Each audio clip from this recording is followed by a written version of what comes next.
வாங்கங்க இன்றைக்கி நம்ம வந்து ஒரு சின்ன விளாக் தான் பார்க்க போகிறோம். One pot recipe idli sambar வந்து குக்கர்லேயே வந்து ரொம்ப டேஸ்ட்டாக ரொம்ப வேகமாகவும் செஞ்சு முடிச்சிடலாம். எப்படி பண்ணலான்னு பார்க்கலாம். சாம்பாருக்கு ஃபர்ஸ்ட் வந்து காயெல்லாம் கட் பண்ணி வச்சுக்கலாம்.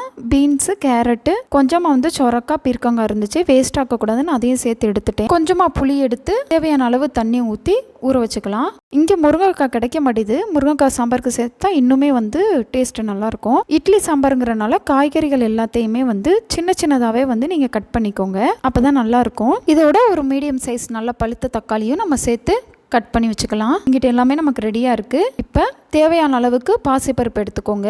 பருப்பை 2-3 தடவை கழுவிட்டு வந்துட்டு தேவையான அளவு வந்து தண்ணி ஊற்றிக்கலாம். இதோட மஞ்சள் தூள் சேர்த்துக்கலாம். செரிமானத்துக்கு வந்து பெருங்காயத்தூள் சேர்த்துக்கலாம். அவ்வளோதான். இதை வந்து அப்படியே ஓப்பன்லேயே வச்சு கொஞ்சம் ஒரு 5 நிமிஷம் வந்து இந்த மாதிரி ஒரு கொதி நமக்கு வரணும். அதளவு வந்து பருப்பை வந்து ஓப்பன்லேயே வேக விடுங்க.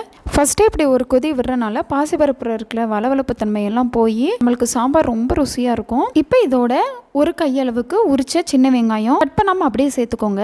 அப்புறம் நம்ம கட் பண்ணி வச்சிருக்கிற காய்கறிகள் எல்லாமே சேர்த்துக்கலாம். நீங்கள் பாசிப்பருப்பு பதிலாக துவரம்பருப்பு எடுக்கிறீங்க அப்படின்னா துவரம்பருப்பை இதே மாதிரி ஃபர்ஸ்ட் குக்கரில் ஒரு 2 விசில் விட்டுட்டு அப்புறம் இந்த காய் சேர்க்கறதெல்லாம் சேர்த்துக்கோங்க. இதோட சாம்பார் தூள் சேர்த்துக்கலாம். சாம்பாருக்கு தேவையான உப்பு சேர்த்துக்கலாம். அவ்வளோதான். ஒரு தடவை நம்ம நல்லா வந்து கலந்து விட்டுக்கிட வேண்டியதான். உப்பு உரப்பு எதுவும் கம்மியாக இருந்துச்சுன்னா சேர்த்துக்கோங்க. இப்போ இதை கரெக்டாக வந்து குக்கரை க்ளோஸ் பண்ணி 3-4 விசில் மட்டும் விட்டு எடுத்துக்கோங்க. விசில் வரட்டும். நம்ம இங்கே சின்ன சின்ன வேலைகள் எல்லாம் பார்த்துடலாம். நான் இந்த மசால் பொடி வந்து நான் பெரிய பாக்ஸில் போட்டு வச்சுருக்கிறனால அடிக்கடி வந்து யூஸ் பண்ணும்போது வந்து கஷ்டமாக இருக்குன்னு அது ஒரு கொஞ்சம் மட்டும் ஒரு சின்ன பாக்ஸுக்கு வந்து மாற்றி வச்சுக்கலான்னு வந்து கிளாஸ் கண்டெய்னர் வந்து டிமார்ட்லேருந்து வாங்கியிருந்தேன். அதுவும் எனக்கு 3 பொடி இருக்கும் எங்கள் வீட்டில். மிளகாய்த்தூள், அப்புறம் குழம்புத்தூள், சாம்பார் பொடி 3 பொடி இருக்கும். அதனால் 3 பொடிக்கும் 3 விதமான கலரில் இருக்கிற கிளாஸ் கண்டெய்னர் கிடச்சிச்சு அப்படின்னா வாங்கிக்கலான்னு பார்த்தேன். அதே மாதிரியே மூடி வேறு வேறு கலரில் வந்து போன தடவை தான் டிமார்ட்டில் வச்சுருந்தாங்க. சரின்ட்டு வாங்கிட்டு வந்தாச்சு. நம்ம எப்போவுமே வந்து ஒரு சின்ன வேலையை வந்து பண்ணுறதுக்கு வந்து ரொம்ப நாள் தள்ளி போடுவோம். அதே மாதிரி இந்த மிளகாய் பொடி, இந்த பொடிகள் எல்லாத்தையும் மாற்றுறதுக்கு நான் தள்ளி போட்டுக்கிட்டே இருந்தேன். இந்த மாதிரி நீங்களும் வந்து சின்ன சின்ன வேலைகளை வந்து ரொம்ப நாள் தள்ளி போடுவீங்க. ஆனால் அதை பார்த்தோம் அப்படின்னா ஒரு 5 நிமிஷத்துலேயே முடிஞ்சிடும். அப்படி நீங்கள் என்ன சின்ன சின்ன வேலைகளை வந்து தள்ளி போடுவீங்கிறத கமெண்ட் பண்ணுங்கள். அவ்வளோதான். இப்போ நீட்டாக வந்து நல்லா சூப்பராக வந்து மாற்றி வச்சாச்சு. அப்புறம் ஒரு 2 நாளைக்கு முன்னாடி வந்து மஞ்சள் பூசணிக்காய் வந்து வாங்கி வச்சுருந்தேன். அது ஃப்ரிட்ஜுக்குள்ளே அப்படியே வச்சனால ஒரு மாதிரி வந்து நசநசன் ஆகிற மாதிரி இருந்துச்சு. சரி, அதையும் வந்து கையோடு வந்து கட் பண்ணி வச்சுட்டோம் அப்படின்னா மறுநாள் வந்து ஏதாவது பொரியல் ஏதாவது பண்ணிக்கலாம்னு சொல்லிவிட்டு கட் பண்ண உட்காந்துட்டேன். தோல் எல்லாத்தையும் எடுத்துகிட்டு அப்படியே வந்து கட் பண்ணிட வேண்டியதுதான் சின்ன சின்ன பீஸாக. நான் வந்து இதை வந்து மசாலா மாதிரி தான் பண்ணியிருந்தேன், பூசணிக்காய் மசாலா மாதிரி. இன்றைக்கி நம்ம வீட்டில் இட்லி, சாம்பார், அப்புறம் தேங்காய் சட்னி. தேங்காய் சட்னி வந்து நல்லா ஹோட்டல் ஸ்டைலில் சூப்பராக எப்படி பண்ணலான்னு பார்க்கலாம். இந்த அளவுக்கு வந்து தேங்காய் எடுத்துகிட்டு நம்ம மிக்ஸி ஜாரில் வந்து துண்டுகளாக வந்து கட் பண்ணி சேர்த்துக்கலாம். கூட உரப்புக்கு பச்சை மிளகாய், 2 துண்டு இஞ்சி, ஒரு பெரிய பல் பூண்டு சேர்த்துட்டு ஃபஸ்ட்டு இதை வந்து குறைன்னு அரைச்சிட்டு வந்துக்கோங்க. ஒரு சித்து அரைச்சிட்டு வந்ததுக்கப்புறம் இதோட பொரிகடலை சேர்த்துக்கோங்க. இப்படி பண்ணுறது வந்து ரொம்ப ரொம்ப ருசியாக இருக்கும். எல்லாத்தையும் மொத்தமாக சேர்க்காமல் இப்படி தனித்தனியாக சேர்க்குறது. இப்போ நம்மளுக்கு தேங்காய் சட்னி வந்து எப்போவுமே வந்து மையாக அரைக்கக்கூடாது. கொஞ்சம் தேங்காய் வந்து நெருன்னு இருக்கணும். அப்போ தான் வந்து இந்த ஹோட்டலில் இருக்கிற ஸ்டைலில் வந்து நல்லா சுவையாக வந்து தேங்காய் சட்னி இருக்கும். இதை ஒரு கிண்ணத்துக்கு வந்து மாற்றி வச்சுக்கலாம். மிக்ஸி ஜாரையும் கழுவி கொஞ்சமாக வந்து தண்ணி ஊற்றிக்கோங்க.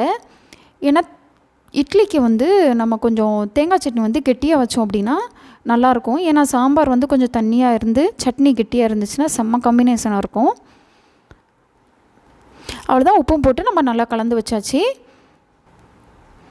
இப்போ இங்கிட்ட சாம்பாருக்கு விசிலெல்லாம் நம்மளுக்கு அடங்கிருச்சு. ஓப்பன் பண்ணி பார்த்தோம் அப்படின்னா சூப்பராக வந்து மணமாக இருக்கும் சாம்பார். இங்கிட்ட இட்லிக்குமே வந்து நான் வந்து தண்ணியை வந்து கொதிக்க விட்டுருக்கேன் இட்லி கொப்பரையில். சாம்பாருக்கு வாசத்துக்கு வந்து நல்லா மல்லிச்செடி வந்து நிறையா சேர்த்துக்கோங்க. சாம்பார் ரொம்ப ருசியாக இருக்கும். இப்போ நம்ம எடுத்து வச்சுருக்கிற புளியை வந்து கரைச்சி சாம்பாரில் வந்து சேர்த்துட்டு ஒரு தடவை நல்லா சாம்பாரை கலந்து விட்டுக்கோங்க. இங்கிட்ட நம்ம தாளித்து ஊற்றுற வரை சாம்பார் வந்து இன்னொரு அடுப்பில் சிம்மில் இருக்கட்டும். தாளிப்பு கரண்டியில் எண்ணெய் சேர்த்துக்கலாம். எண்ணெய் காயவும் கடுகு போட்டுக்கோங்க.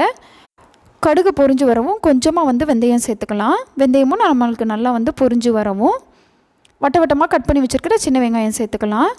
வெங்காயம் நல்லா கோல்டன் ப்ரௌனாக வர வதக்கிக்கிடணும். அப்புறம் இதோட கருவேப்பிலை சேர்த்துட்டு அங்கிட்டு வந்து நம்ம வந்து குழம்புல வந்து ஊற்றிட வேண்டியதான். அவ்வளோதான். நீங்கள் குழம்புல சேர்த்த உடனே வந்து சூப்பராக வந்து மணமாக இருக்கும் சாம்பார். இப்படி ஒரு தடவை ட்ரை பண்ணி பாருங்கள். ரொம்ப ஈஸியாகவும் வச்சிடலாம், ரொம்ப சாம்பார் வந்து ருசியாகவும் இருக்கும்.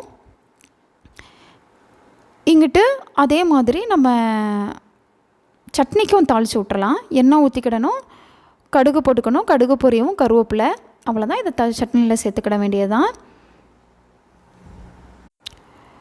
இப்போ நமக்கு சாம்பார் சட்னி எல்லாம் ரெடியாக இருக்குது. இங்கிட்ட இட்லியை வந்து இட்லி தட்டில் வந்து ஊற்றி வச்சுக்கலாம். இட்லி வேகட்டும். ஒரு 1/4 மணி நேரம் கழித்து ஓப்பன் பண்ணி பார்த்தீங்க அப்படின்னா நமக்கு இட்லி நல்லா வெந்திருக்கும். அவ்வளோதான். எடுத்து ஒரு தட்டுக்கு வச்சுட்டு சாப்பிட வேண்டியதான். சூப்பராக இருந்துச்சுங்க சாம்பாருக்கும் சட்னிக்கும். நார்மலாக வந்து நீங்கள் 3 இட்லி சாப்பிடுவீங்க அப்படின்னா கண்டிப்பாக வந்து ஒரு இட்லி சேர்த்து சாப்பிடுவீங்க. சின்ன பிள்ளைங்களுக்கும் வந்து இந்த மாதிரி வந்து சாம்பார் உரப்பில்லாமல் வச்சு கொடுங்க, ரொம்ப விரும்பி சாப்பிடுவாங்க. ஃபேஸ்புக்லேயும் இன்ஸ்டாகிராம்லேயும் ரவினா சமையலை ஃபாலோ பண்ணுங்கள். சேனலை சப்ஸ்கிரைப் பண்ணுங்கள். ஓகே, பாய்.